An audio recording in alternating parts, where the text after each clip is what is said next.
and welcome to Breaking Ponies. Are you sick of us yet? Well, I'm sick, but that's another matter altogether. Yes, I heard you coughing up blood the entire day. It was rainbows. All right. So we have what number episode is this? Just 5 and 6. Well, the number's up on the top for them. We'll figure. Yeah, it'll be on the picture. We don't have to worry about that. Yeah.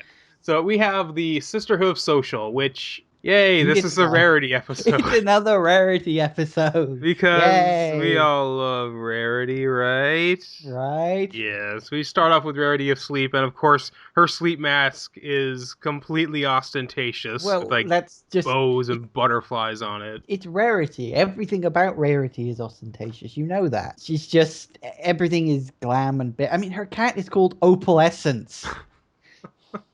Anyway, look, we've had this conversation before. It's clear that I'm not a fan of Rarity. So this was actually a very fun episode because we get to see her tortured. She wakes up and everything is on fire, which is great. It's like, oh my god, her house is gonna burn down. She's gonna die. It's like, no, they're not gonna do that. Well, No, I didn't think that. Oh, shut up. So yeah, we start off with her waking up to the house, her smoke alarm going off, and I immediately thought, wow, she has a smoke alarm. Yeah, I know. I didn't really remember this episode, which I suppose shows you how much of an impact it actually leaves. Right. But I didn't remember the whole smoke alarm thing, and I was just like, oh, well, they have actually got smoke alarms in this world. But I'm not sure if it was an actual smoke alarm or if it was just like a sound effect of like a mental alarm going off. It could be seen either way because after she goes down the stairs and actually into the kitchen, it stops. Well, they press the stop alarm button. I don't know. Well, maybe. I guess that one's open to interpretation. Yeah, Either it's a smoke alarm or it's like a mental alarm going off. I figured it's just a smoke alarm because... Yeah. I mean, it sounds like a smoke alarm. Yeah, I mean, so yeah, she wakes up to find that Sweetie Belle is making breakfast and not doing too well, which is actually pretty funny to watch because like I didn't know you could burn juice. Yeah, I didn't know you could burn juice. She just holds over this bowl and goes, "It's the toast." It's just black liquid. How do you burn toast that bad that it turns to liquid? I guess that's the joke of the whole thing. If you ever wanted to see what burned water would look like. Apparently she even manages to burn water, yeah. Because her parents, who are completely different from what Rarity is her like. parents have Chicago accents. Like, what? They have really thick Chicago accents. I didn't know there was Chicago accents. All I can say is that they are completely different to how Rarity sounds. Yes. It's like, she's all sort of refined and upper class. And they're not really like country, but they're not as sophisticated. No, it's like if Rarity is upper class, they're middle class. Yeah. I think would be a good way to he describe wasn't he wearing like a straw hat? Yeah, but they were going on holiday, right. So that could have been vacation wear. Yeah, it's a vacation hat, right? Apparently you can wear straw hats if A, you live in the middle of like the country and you're a farmer, or B, you're going on holiday. Those are the only two reasons you're allowed to wear straw hats. Since they're going on vacation, Sweetie Belle isn't sent to stay with Rarity just so she can babysit, I guess. Mm-hmm. And like I said, I like seeing Rarity getting tortured because Sweetie Belle tries to do these things and... Well, she's a young kid. She tries to do something nice, doesn't realize that when she tries to just do a bit of arts and crafts stuff, she accidentally uses all of Rarity's jewels, doesn't realize it. You'd think that if she's just saying just to draw, she means just draw, don't place fucking jewels on everything. Well, Rarity didn't tell her to draw. She just decided she was going to draw, and because she found some colorful paper and some crayons and all sorts of things like that, and then she just happens to spy this giant box of gems which are just there, so she uses them up, and then so of course Rarity has to go off and find more because she needed all those gems for a dress, because that's what she does, I guess. Well, it's interesting that they do establish that these characters pretty much have day jobs. Yeah, they do kind of do things like for a living. Yeah, even though it's not really defined how much they get paid for what they do or whatnot. I guess they figure that's not really important to know. Well, yeah, again, I don't think money does exist in this world, but they don't really establish things like exchange rates or they don't have a stock market or anything like that. Do they establish exactly what form the money takes, like bills or coins or... gold coins called bits. Coins, right. So, yeah, I would imagine, but their society is kind of, based on sort of a vague sense of consumerism, but not as like strongly as ours. There's a lot more trading rather than money exchanging hands all the time. It's a little more free form, I think. Yeah, she has to go out and get more gems, leaving Sweetie Belle alone, which is like, she's already complained about her destroying all their stuff. So why would she leave her alone? Probably just hoping for the best. I guess she just doesn't want her to be with her. I'd imagine she did it also to be alone for a while. But yes, she tries to take it on herself. She tries to be nice and she tries to clean up her mess because she's told her she doesn't want her to make a mess. And she's like, okay, I'll start hedge the other way. I'll start cleaning up the mess that already existed. But she And ends that's up wrong as well. Yes, that's the wrong choice as well because she ends up cleaning Rarity's inspiration room, which I can definitely relate to this. Yeah, she doesn't say it's not a mess, it's organized chaos, which is a great way of saying it because I'm sure a lot of people can relate to that. In particular, artists. I'm mad that I'm relating to Rarity more.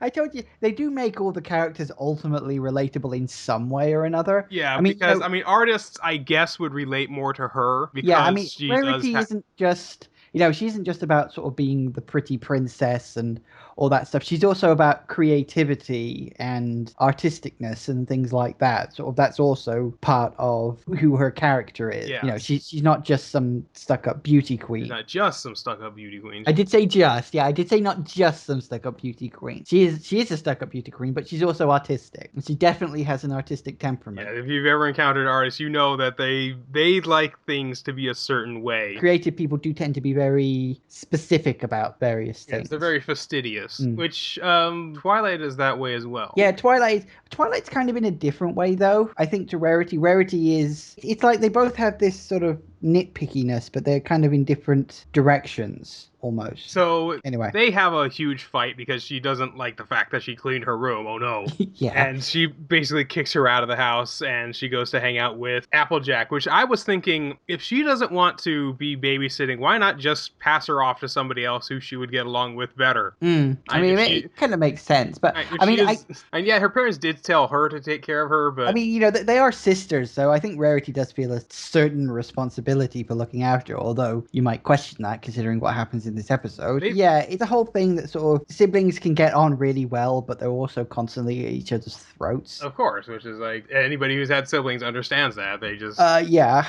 I'm the middle child. Believe me, I understand that. Oh yes. So yeah, as they're kind of hanging out, she discovers that hey, it's not so bad hanging out with them because they're a bit more understanding of her craziness. She gets along with them a lot better. So I was still thinking, why not just have them watch her? Because then she also has Apple Bloom to play with.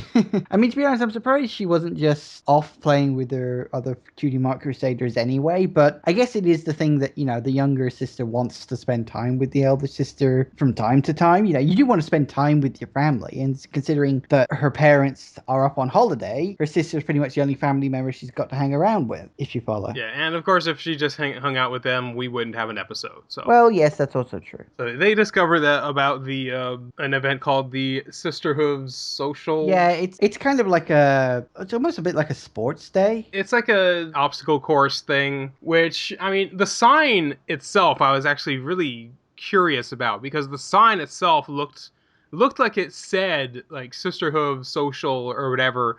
It had like some of the letters on it in sort of the right order, but it looked almost like it was Cyrillic or something. I think it was like a simplified version of what the poster would have actually looked like if we could have seen the whole thing. That they didn't put all the details into it. Yeah, because they just kind of like simplify it, obviously, kind of like when you're just making a paper and you write squiggles on it because they're not supposed to be large enough to read. But that made me thinking, it's almost like they're trying to read it in a dream where you sort of get the gist of it, but the letters keep kind of changing. Yeah. Which made me think, is there a consistent equestrian alphabet? I think it's just English. Right. Because I was thinking it's English unless they just decide to put squiggles. Right. I was thinking like in Futurama where they actually had alien language, like alien alphabets that they use throughout the series. Off the top of my head, I've never actually looked into it in great detail. Maybe I'm wrong. Maybe they do have some kind of equestrian style alphabet, but I'm pretty sure that most of the other signs they put up are in English. Right. In the typical 26 letters of the alphabet style. Because obviously if they put up a sign, they want us to be able to read it. Yeah, well, that's true. Yeah, because the sign would exist there for exposition purposes. Yeah, exactly. I mean, I think the Sisterhood social poster, we are told what it says, so we don't have to see the details. I don't know. It was just an interesting thing that I noticed. It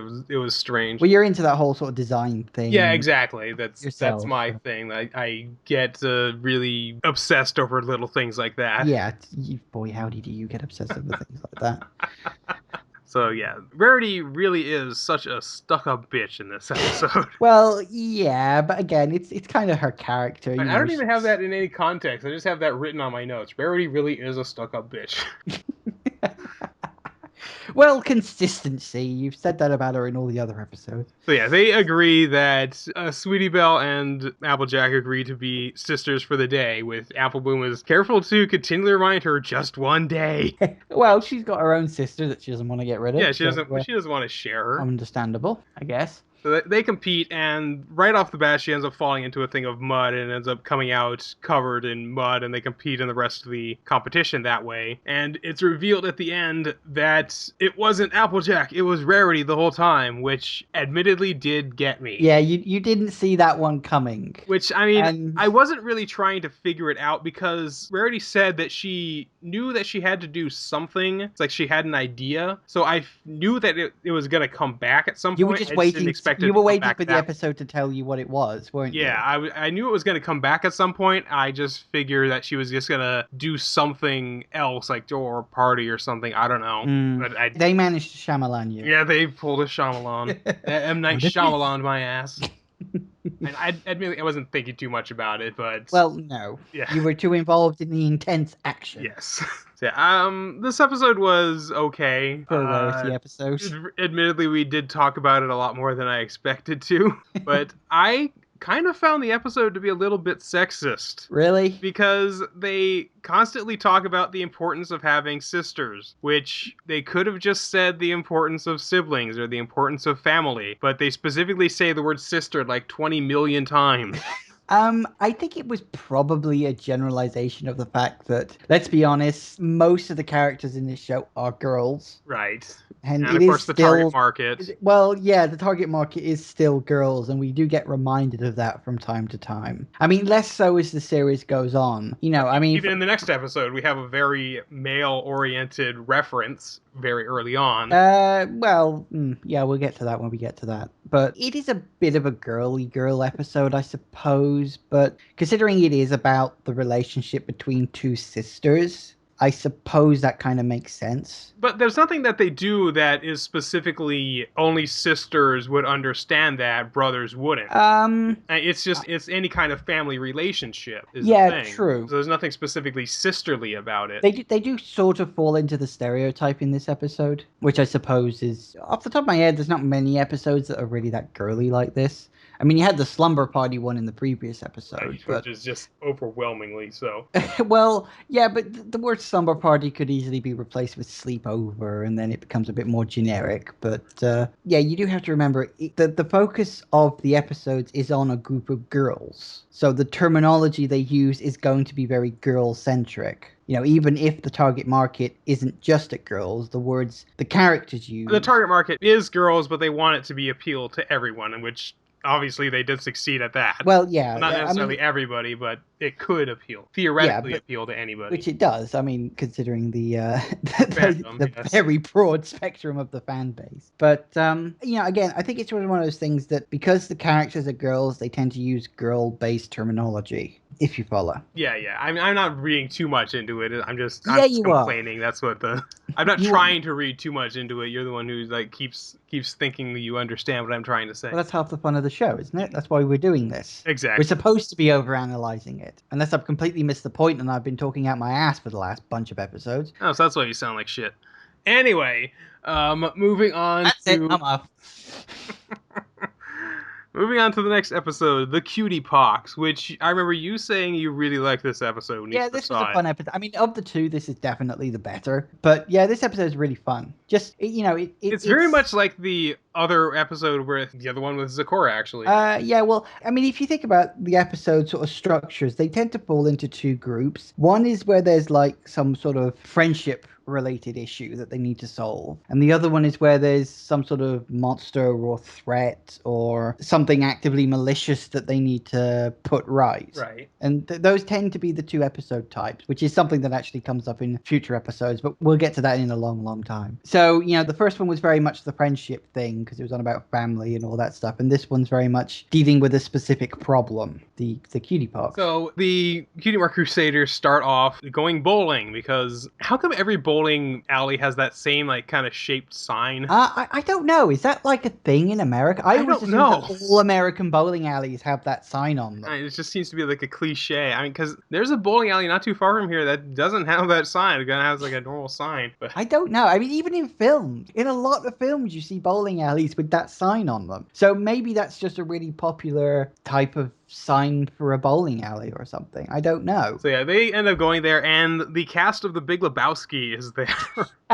Yeah, I have never seen that film, so obviously the first time I watched this, I no idea it was them. But they're in a bowling alley, Yeah, it's and Walter and I wanted to say Walter and Jesse, but no, it's wrong show, Walter mate, and wrong Jesus. show. And Yeah. Anyway, I didn't take too many notes for this one, so they are there, they're and basically bowling to try to get their cutie mark. yeah, they're I trying guess. to figure out what's so good about them, and so obviously the trial this time is bowling, which they don't succeed at. They end up bowling the way I do when I.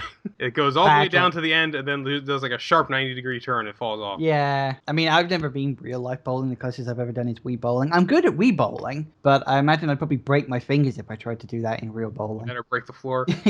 One or the other. Either that or I do what they do in The Simpsons and I throw the ball backwards or something. But obviously they don't succeed at the bowling thing. And so, which one was it? Was it Scootaloo gets really, no. Yeah, it was Apple Bloom, wasn't it? Because, It was yeah, one of those two. Yeah. Because I always get confused between all of them because I have to sort of keep all the names and colors and styles fixed in my head, and there's a Because lot they of don't have any distinguishing marks yet. No, exactly. That's kind of the weird thing about them. Now there's Sweetie Belle, which is the white one, who is Rarity's younger sister.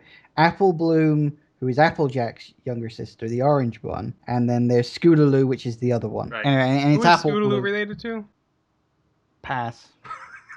I can't I bloody figured remember. it'd be somebody's. I think Scootaloo is just like the other kid. Off the So, top of my head, I can't so remember. anyway, they go out into the forest, and I wasn't really paying attention, but they end up getting separated. She ends up tripping and chipping her tooth, so now she ends Yeah. up talking even more annoyingly. But she talks with a slight lisp. Yes. So yeah, she ends up found by Zecora, who makes a potion to bring the tooth back, which is like, holy crap, how do you make that? How do you do Yeah, that? it's like I'd love a potion like that. I mean, save going to the fucking dentist. Oh yeah, Jesus. totally. Yeah. Anyway. I'd imagine that you have to do it quickly though, while it's still fresh. I don't know.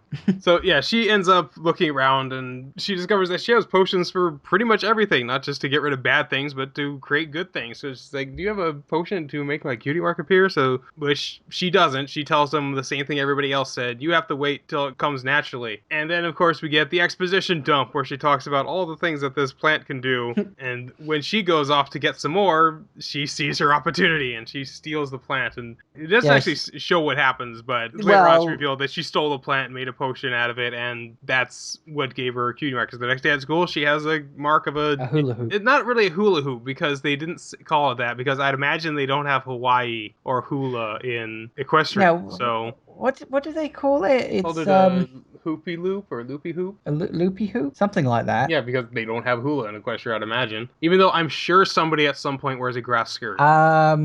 I cannot remember off the top of my head, but probably. Pinky. If anybody was going to wear a hula skirt, it would be Pinky, definitely. So as she is demonstrating her new ability, which she somehow developed overnight. Apparently that wasn't the tip-off. I mean, she did say that she used it at one point, but suddenly she's now a pro at it. As she's showing off her new skill to her class, because apparently their class is suddenly, hey, let's watch her play around with the hula hoop. Well, I guess it's just like, it's a bit like a show and tell thing that got out of hand. So as she's performing that, she ends up getting a new one, which is plate spinning. And now suddenly they had plates and sticks ready for her, obviously. Well, everything's at hand. I mean, you know. Yeah, everything's at hand or everything's at hoof. So she's able to do these performing artists, and everybody's surprised that she has two marks, which could just be two parts of the same mark up until this point, because there's other ones who've had marks that are multiple parts. Well, the whole cutie mark thing is a little ambiguous because, you know, sometimes you have a cutie mark that has a very specific meaning. You know, it's like this can only really do one thing, and then you have cutie marks that are very sort of generic. Like Twilight Sparkles is literally just a bunch of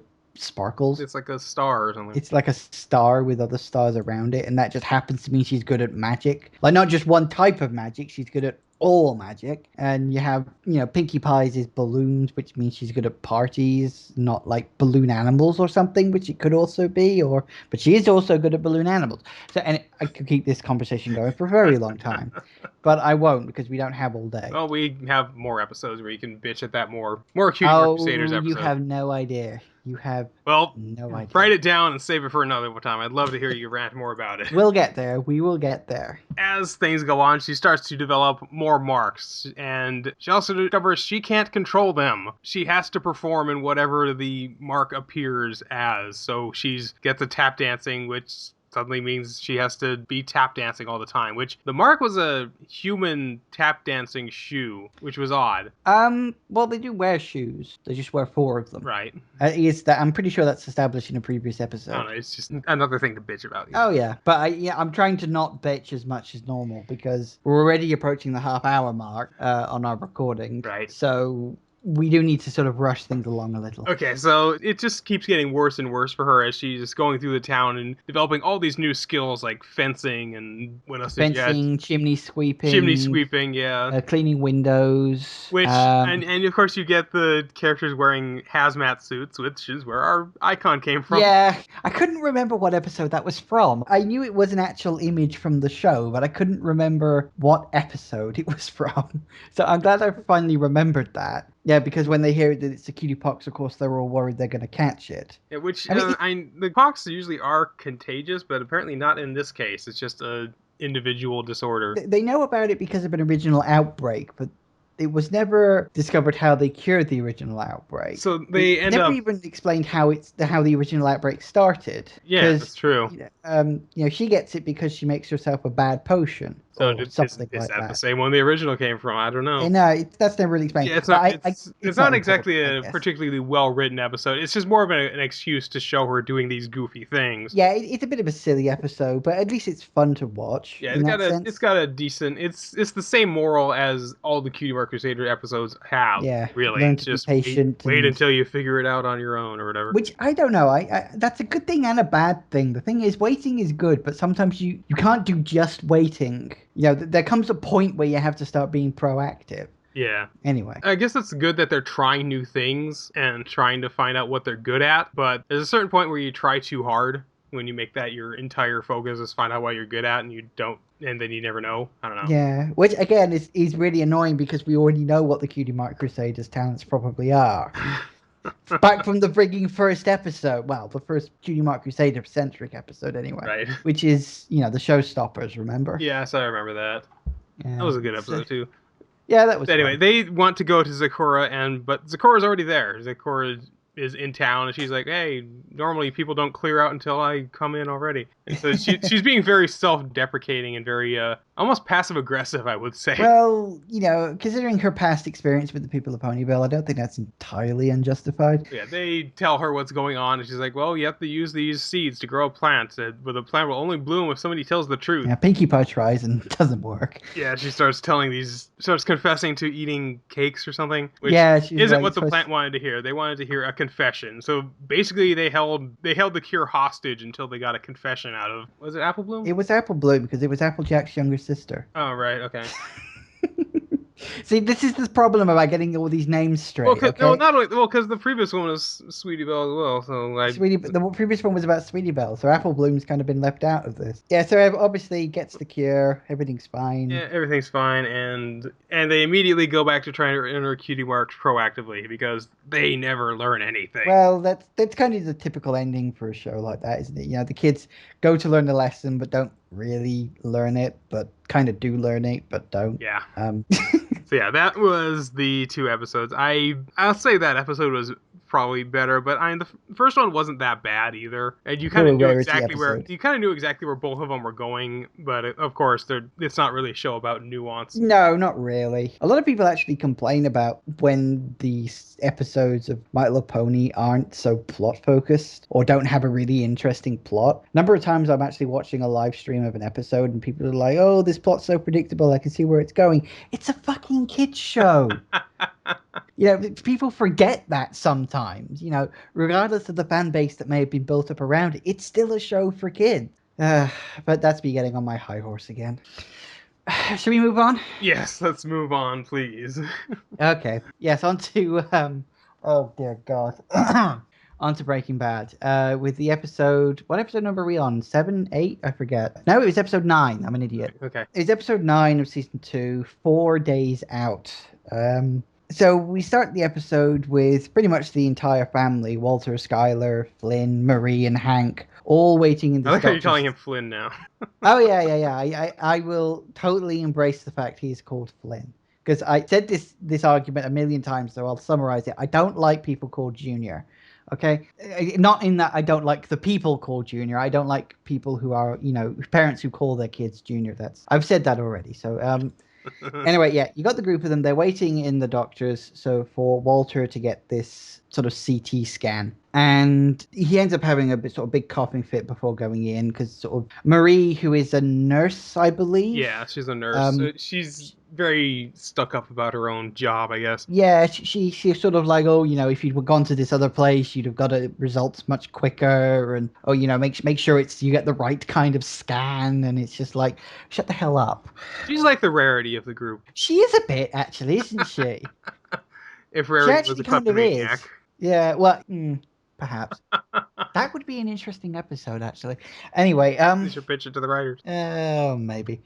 No, I think that's a bit much for a kid's show. But anyway, he goes in and has the test, and he sort of, because he has to wait a week for the results, he's kind of slightly curious about what's going on. So he tries to ask the actual technician who took it, and he's like, I can't interpret the scans. I'm not a doctor. And he sees the screen reflected in this sort of, I think it was like a picture on the wall or something like that, like the glass of a picture. Right. And he sees this sort of image of his lungs with this giant, it's like the size of the fist patch of white. Which is definitely not good. Yeah, you don't even need to be a doctor to know that's not what lungs are supposed to look like. Yeah, lungs are clearly not supposed to have giant white patches. So of course he's immediately assuming that the therapy has not worked and that he's probably going to be dead in a couple of weeks. So he kind of panics a bit. Yeah, this is very much him being very panicky and, I guess, proactive. He's kind to of abuse a term again. Yeah, so you sort of briefly see Soul in this episode, who is sort of,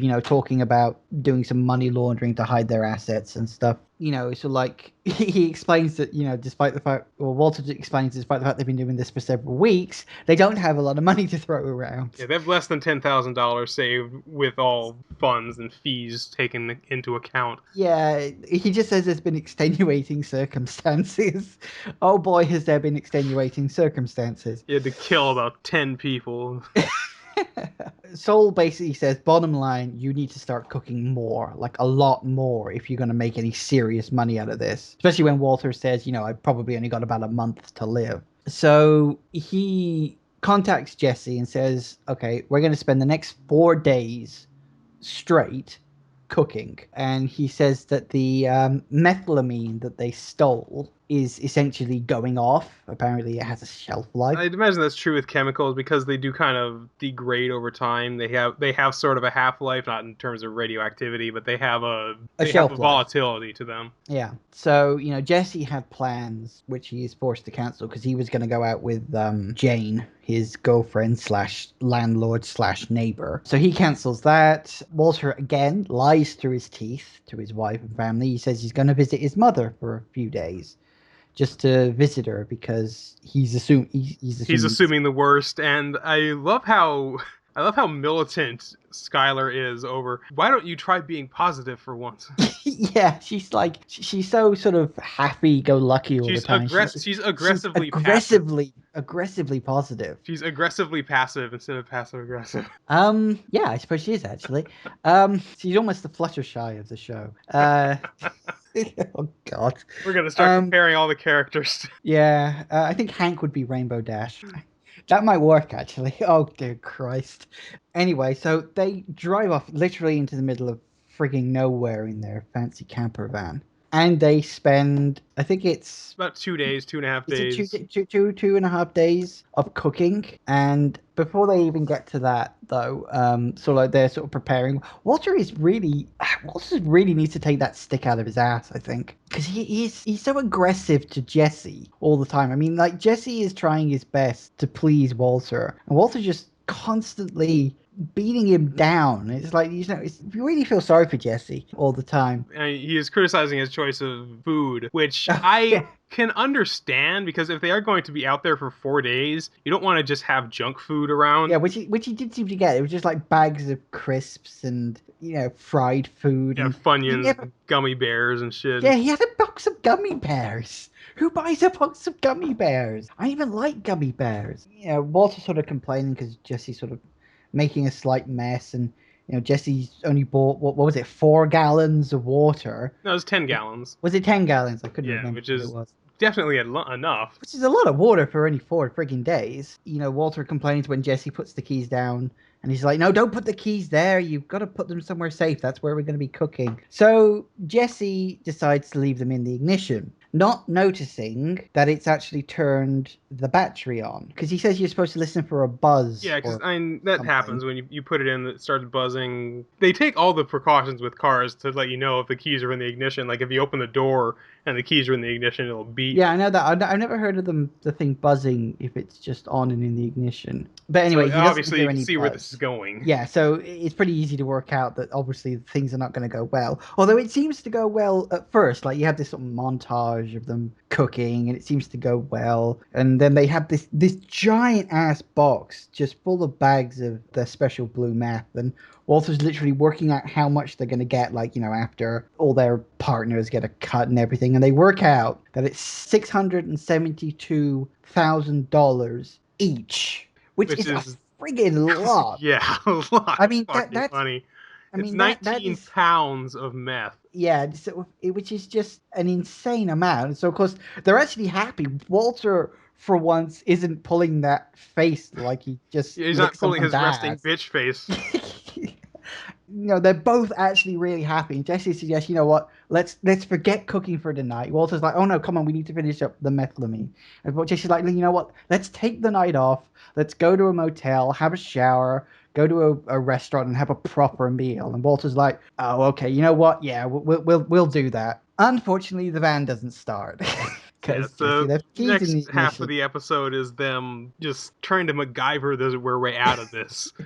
Quite literally, in some ways. First, they because of course the battery is dead. So first they try to restart the battery using the The uh, generator. portable generator that they've got, which doesn't work because they spill oil all over the bloody thing, and so the thing literally explodes, bursts into flame, and then Jesse pours what water they've got left all over it.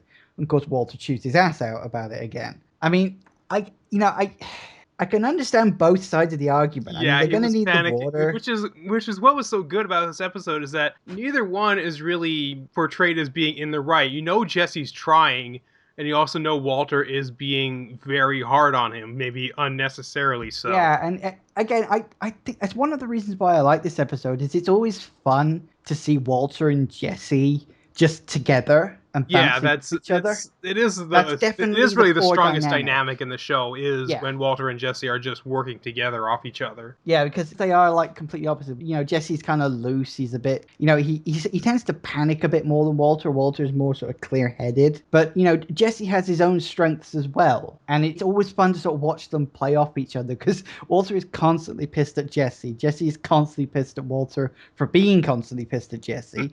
And it's a really good fun dynamic. And, I can see sort of why the writers will probably try to work out as many ways as they can to just get these two alone. Right, yeah. And Which that's is why it's they didn't unfortunate kill. that they don't have as many chances to do that though, because after this they're going to be trying to work off on selling this meth for the next like 4 or 5 episodes. Yeah, well, presumably at least. Although hopefully they'll have help with it in the case of Soul, I suppose. Yeah, Anyway, so they try calling one of Jesse's friends to help them, which Walter is reluctant to do because Jesse can't get any signals on his phone, and that means they've got to use Walter's phone. Unfortunately, Walter's wife, Skylar, tends to check his phone records ever since, well, ever, I suppose. She's paranoid, which I suppose is understandable considering some of the crap Walter's put her through over the last, what is it, yeah. couple of months or so in the show's And he timeline. was lying about having cancer. What else are you going to lie about? Well, he wasn't lying about having cancer. He does have And cancer. I'm lying about not saying that he had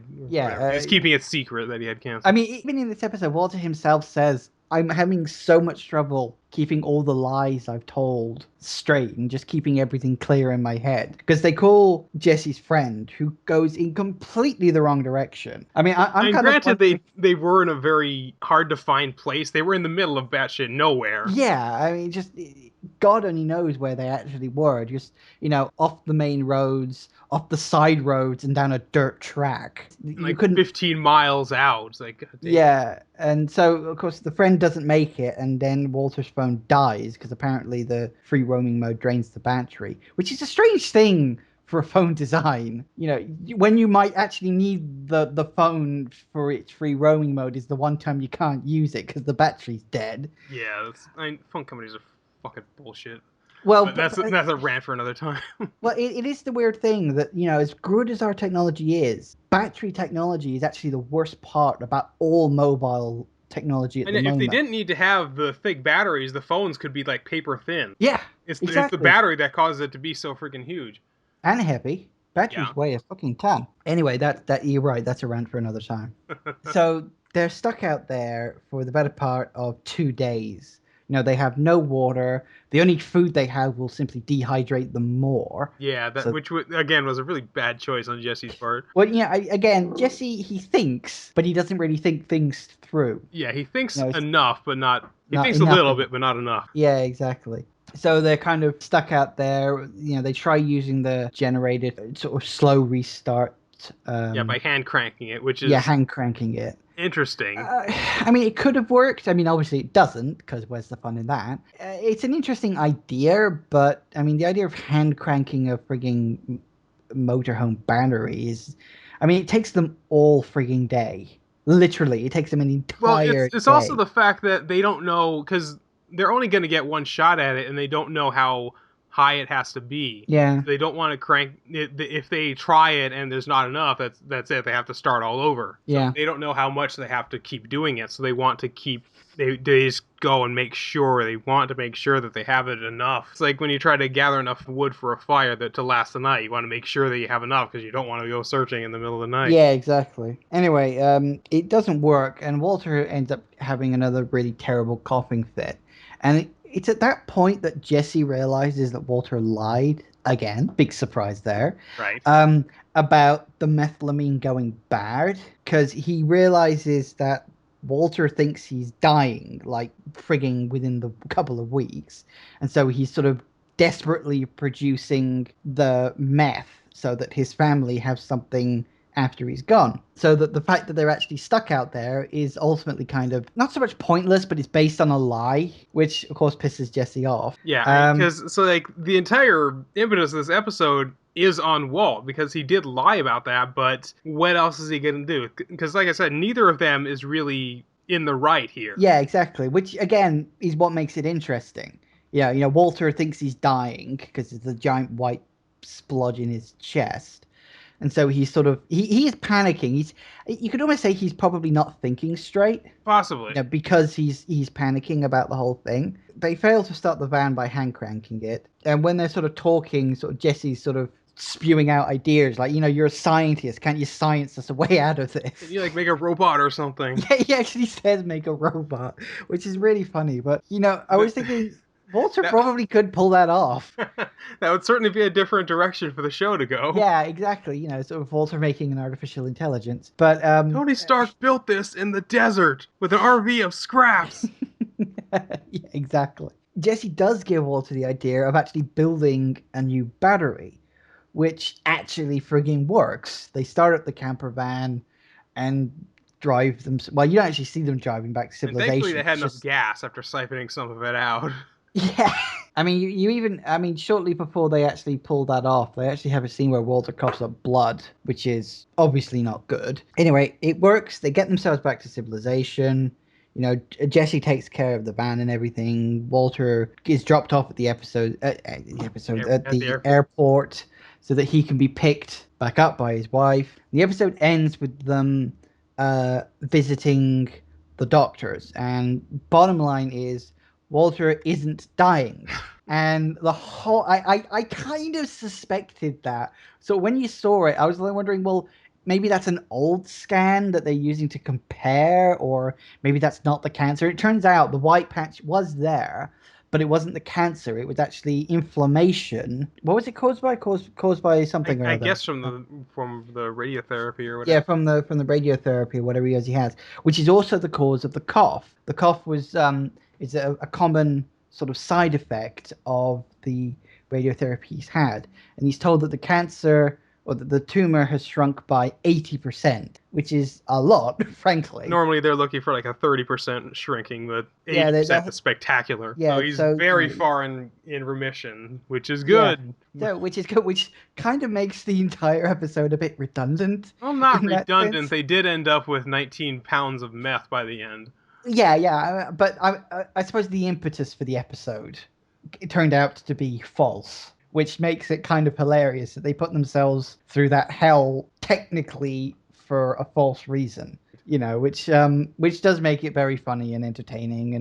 And he's told that the cough, he'll have to have some medicine and stuff to fix the cough, but ultimately it's good news. So Walter, I mean, at the end of the episode, you see Walter angry and sort of punching one of those sort of towel Towel dispensing dispensers in the machines. bathroom, yeah. And I'm wondering, if he's doing that because he assumed he was dying. He assumed that this whole drug situation was going to be a temporary affair, that he was going to be around for 6 months. He'd make a lot of money via the drugs, and then he wouldn't have to deal with any long-term consequence of it because he'd be dead. And now he Now, has to deal with it firsthand. He has to yeah, actually be around for yeah. the drugs being sold. He didn't want to. He just wanted the burger. He didn't want to be there for the cow to be slaughtered. Now he has to be there the whole time.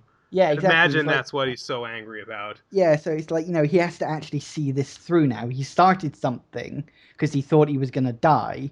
Now it turns out he's probably not going to die, but he still has to see it through. And it's like, obviously he's very upset and angry about that.